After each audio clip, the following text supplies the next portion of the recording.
एक बात बताता हूँ, इसमें बड़ी खुतूरत है।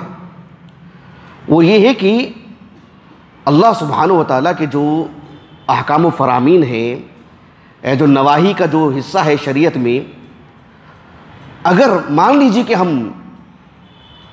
अल्लाह की बात को नहीं मान रहे, बल्कि पढ़ ही नहीं रहे हैं शरीयत को, शरीयत पढ़ करके सुनाने वाले से सुन ही नहीं रहे हैं, जानते हैं ये बहुत बड़ी आफत है, ये बहुत बड़ी मुसीबत है, बहुत बड़ी महरूमी है। हकीकत ये है कि अल्लाह रब्बुल आलमीन को मंजूर नहीं है कि वो अल्लाह की शरीयत को सुने, वो अल्लाह की शरीयत को पढ़े, अल्लाह की बातों को सुने। जैसे एक आदमी होता ही नहीं, इंसान की जो गैरत होती है वो क्या करता है, अपनी कोई बात होती है किसको सुनाता है, जिससे उसकी मोहब्बत होती है, जिसको उसको ताल्लुक़ है, जिसे वो पसंद नहीं करता है क्या करता है, अलहदा हो जाता है और कहीं जाकर के और बताता है। इंसान की फितरत है, ये अल्लाह की गैरत है कि अल्लाह जिसको पसंद नहीं करती है अपनी बात सुनाते ही नहीं उसको। अल्लाह ताला ने सूरह अनफाल में फरमाया, वलौ अलिमल्लाहु फीहिम खैरन लअस्मअहुम, वलौ अलिमल्लाहु फीहिम खैरन लअस्मअहुम। ये जो इल्मुल बलागा का जो एक हिस्सा है, इल्मुल बयान, जिसमें उसलूब पर गुफ्तगू होती है। एक है जिसे कहते हैं इल्मुल किनाया। अहले इल्म कहते हैं कि बहुत ही लतीफ़ पैराए में ये बात बता दी गई है कि वलौ अलिमल्लाहु फीहिम खैरन लअस्मअहुम, अल्लाह रब्बुल आलमीन अगर उनमें कोई खैर देखते तो अल्लाह ताला उन्हें ज़रूर अपनी शरीयत सुनाते, अपना कलाम सुनाते। मतलब क्या है, मतलब ये है कि लतीफ़ पैराए में बात बता दी गई है कि अल्लाह के इल्म में है कि इसमें कोई खैर है ही नहीं। दरअसल ये बात है, कितनी खुतूरत है इसमें, सुभान अल्लाह। शेख अब्दुर्रहमान इब्न नासिर अस्सादी रहमहुल्लाह कहते हैं इस आयत करीमा की तफसीर में, वलो अलिमल्लाहु फीहिम खैरन लअस्मअहुम, कहा कि फीही दलीलुन अला अन्नल्लाह ला यमनउल ईमान वल खैर इल्ला मिम्मन ला खैर फीह। अल्लाह सुब्हानहू व तआला सिर्फ उसी बंदे को अपना कलाम सुनने की तौफीक हिदायत से महरूम रखते हैं जिसमें खैर सरे से ना हो, जो अल्लाह के इल्म में है, जो अल्लाह के इल्म में है। वलो अलिमल्लाहु फीहिम खैरन लअस्मअहुम। अब उस्लूब पे गौर कीजिए आप।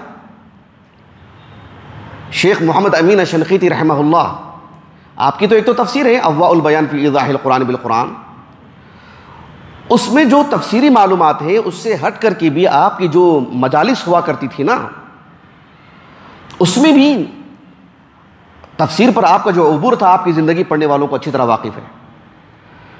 आप ऐसे ही बैठते, कुछ भी पूछा जाता किसी तौर पर भी ऐसे मालूम होता कि अच्छी तैयारी करके आए हैं और सारी मालूमात दे देते।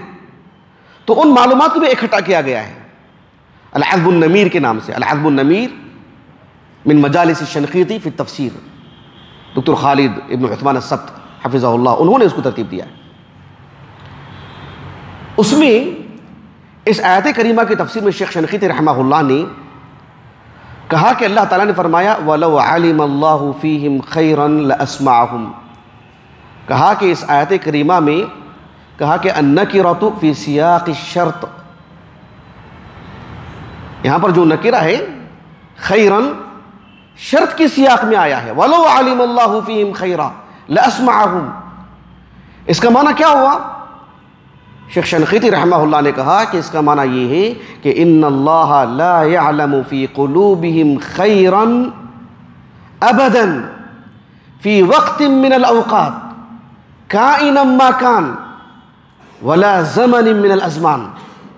अल्लाह सुब्हानहू व तआला ने उस बंदे से मुताल्लिक़ हर पहलू, हर लम्हा ता वफ़ात अल्लाह ताला ने गोया कि नफ़ी कर दी कि उसके दिल में तो खैर है ही नहीं। अब हम उसे कोई ऐसा मौका, कोई गुंजाइश नहीं निकालेंगे जिससे वो अल्लाह का कलाम सुन पाए। कितनी बड़ी महरूमी, अल्लाहु अकबर, कितनी बड़ी महरूमी, सुभान अल्लाह। ये कोई छोटी मोटी आफत नहीं, ये बिल्कुल वैसी ही बात है जैसे अल्लाह रब्बुल आलमीन ने सूरह अनफाल में बदर के जो कैदी थे उनके ताल्लुक से कहा, या अय्युहन नबिय्यु कुल लिमन फी अयदीकुम मिनल असरा यअलमिल्लाहु फी क़ुलूबिकुम खैरा युअतिकुम खैरम मिम्मा उख़िज़ मिनकुम व यग़फ़िर लकुम। कि जो बदर में जो कैदी लाए गए थे, अल्लाह ताला ने कहा कि ए अल्लाह के रसूल आप इनको बता दीजिए कि जितना माल इनसे लिया जा रहा है, इनको बतौर फिदिया छुटकारे के लिए इस्लाम कबूल कर लेंगे तो अल्लाह ताला इनको बहुत कुछ देने वाले हैं, अगर इनके दिल में खैर हो, इस्लाम लाने की कोई गुंजाइश हो। अगर इस्लाम ला लेते हैं फिर देखो अल्लाह इनको क्या क्या देने वाले हैं। यअलमिल्लाहु फी कुलूबिकुम खैरा, अल्लाह सुब्हानहु व तआला अगर तुम्हारे दिलों में क्या कुछ खैर है, इस्लाम कौन लाएगा कौन नहीं लाएगा, अल्लाह के इल्म में तो है। तो अल्लाह सुब्हानहु व तआला जब किसी को महरूम करते हैं तो अल्लाह के इल्म में है कौन महरूम होने वाला है। इसलिए हमको कौन शेखुल जामिया, कौन नायब शेखुल जामिया, असातिज़ा, मुदर्रिसीन, हमारे वालिदैन, हम इस बुनियाद पर हम अमल नहीं करना चाहिए। हम हमारे अपने नजात के लिए, ये बस ज़राए हैं जो अल्लाह रब्बुल आलमीन की तरफ से हमारे लिए रहनुमाई करते हैं, वरना हमको हमारी अपनी नजात का सोचना चाहिए। हमारी भलाई किस में है? अगर हम दूर हो जा रहे हैं इसका मतलब ये नहीं है कि जो है मतलब कोई देख नहीं रहा है, मतलब ये है कि हम कहीं ना कहीं महरूम हो रहे हैं।